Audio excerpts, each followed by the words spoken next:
Getting ready to start my day turning off all the power in the house because there's a light switch in my master bedroom in the closet that when I go to turn it on, there's two overhead lights and they're both flickering off and on, and then there's a crackling noise. Not a good thing. And now I'm gonna go turn the power off to the house, which, by the way, I do that because I don't trust circuit breaker labels.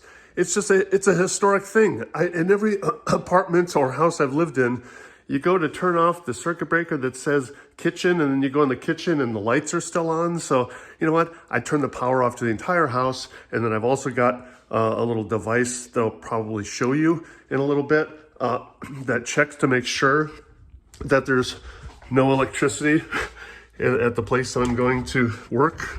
So yeah, I'm gonna do that. In fact, maybe I'll just leave this on and show you as I turn off all of the power to the house so I don't die. All right, so here we are. And like I said, all these labels that are most likely wrong, they're meaningless. So I just turn all of the power off. There, they're all off. Tool, there. I'll just take all the bits. I'm probably recording more of this than I have to, but really, do I have to even record anything? I just thought, it's not often that you turn the power off to the entire house and do electrical work. So I'm doing that. And here's the light switch that I had taped over so I wouldn't accidentally turn it on. The first thing I'm going to do, I'll show you this, is this device and make sure there's no electricity there. It would be blinking red if there were any electricity. Plus I did turn all the switches off to the house, but still, better safe than dead, right? Guess I'll test my dexterity here. Oh, that's right, it does have a light. Test my dexterity by doing the camera with one hand and the drill with the other. It's not much of a dexterity test, but maybe it is. Okay, I got one of the screws off. Turns out I just had too big of a drill bit. But also it's a dexterity test. I don't need to show you. All right, so I can't see anything obviously wrong. So either the switch itself internally is bad, or worst case scenario, there's something wrong up inside of the walls that I obviously can't take care of. But here's my debugging. My debugging plan is I'm going to take this switch out of the wall and replace it, and use it to replace the switch in the closet, because I don't need that one, because that one actually goes to this closet, which connects to this light, which isn't working. So bottom line is I don't need this switch. If it works, great, and if it doesn't work, then I'll have to call an electrician. Okay, so that switch is out. Now I got the known good switch out. Good switch connected. All right, good switch totally in place. Now I need to go take care of those dangling wires. Yeah, this ought to do it.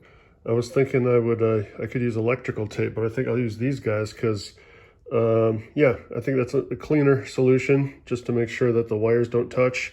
And then also, I was thinking that if I do end up wanting to replace that other light switch, I won't have the goo of tape on the exposed wire. That way I won't have to strip the wire back any further. So yeah, how about that? Hey, see? All this little junk that I keep in my garage, sometimes some of it comes in handy. Okay, so that was easy. I was gonna go downstairs and get my the button that I push, but just maybe I'll plug that into the video later. Where the button goes, that was easy. That was easy. Take two. That was easy. Yeah, funny thing is, it wasn't that easy. I had to replace the batteries in this thing. Okay, but actually, that was easy. Safely stashed. And now a quick arts and crafts project to cover the hole. There, that'll do, right? Perfect. Okay, as with any DIY project, somehow there's always something. This one, I guess these little screws, they're just not long enough. I guess they were screwing into the switch instead of into these holes down here. So I'm gonna have to get longer screws, or just for the time being, I think I'll just tape it to the wall so I can put the power back on in the house. Yeah, sure enough, I looked and those little screws were to screw into the switch. So, aha, take the screws out of the switch, and now the screws are long enough, right? Better than tape. Tape would have been a temporary solution I would have had to deal with later, and it wouldn't have looked all that good. And even though, oh, these aren't matching, I think I'll live. One last little complication, but not really a complication, is that the holes didn't line up. But that's fine, because I got one screw in, and it's secured. So I'm done with that. And now I'm gonna go turn the power back on. But first, for safety, in case this is still an issue with the wiring in the wall, light switch off. Reverse the process. All on. Let's see if it works now. Ta-da! Nice. Because, yeah, it would have failed immediately because that previous switch, there was crackling noises, and the lights sometimes wouldn't go on, and when they did go on, both of them were blinking. So, yeah. All right. Nice way to start the day. Now, time to go have breakfast.